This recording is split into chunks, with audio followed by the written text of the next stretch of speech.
Here's some gameplay of my improved version of the game, and throughout the video, you'll be able to see some of the specific improvements that I reference. The first thing I improved were the borders. Your player sprite is no longer capable of moving left or right off of the screen, as they can get lost in some cases, and that may prove to be inconvenient as it forces players to restart the entire game. Additionally, instead of doing the same thing for the bottom and top of the screen, I added a function so that if the player sprite falls through the bottom, they come back out the top in a loop, providing the player with some more mobility if they ever get cornered, and it should also be fun to experiment with, especially given that the player sprite's gravity increases gradually over time and is not one constant speed. Furthermore, I changed the animations of the sprites so that instead of stars, they are different desserts, the desserts being cookie and ice cream.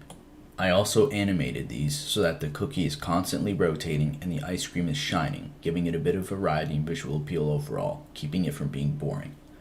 Both the cookie and ice cream will give you 1 point upon collecting it, and once you reach 15 points, the background of the game changes so that instead of appearing to be in the sky, the player instead appears to be in space, simulating the player constantly traveling up as they jump.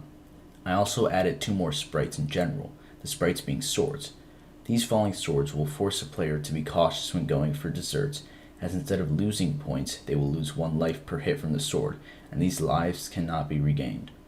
Onto the lives, the player will always start with 3 lives, and once they reach 0 lives, the game will be over. They will be prompted with a play again button, as well as what score they achieved in their previous round, so that instead of restarting the entire game on the code.org website itself, there was already a restart function built into the program. Once the button, which is represented by a sprite, is clicked, the score is reset to 0, the lives are reset to 3, and gameplay resumes as normal. My additions make the game more fun as there is now an actual challenge for the player since they have the possibility of losing. They are more mobile and the game is a bit more foolproof, and since it's easily resettable, it's more appealing to get right back into the game after you lose. My biggest takeaway was how easy it was to add some of these features. What I presumed would be much more time consuming actually could be completed in a few lines of code depending on the way I thought it through, and I found myself reusing my same code a lot for different functions.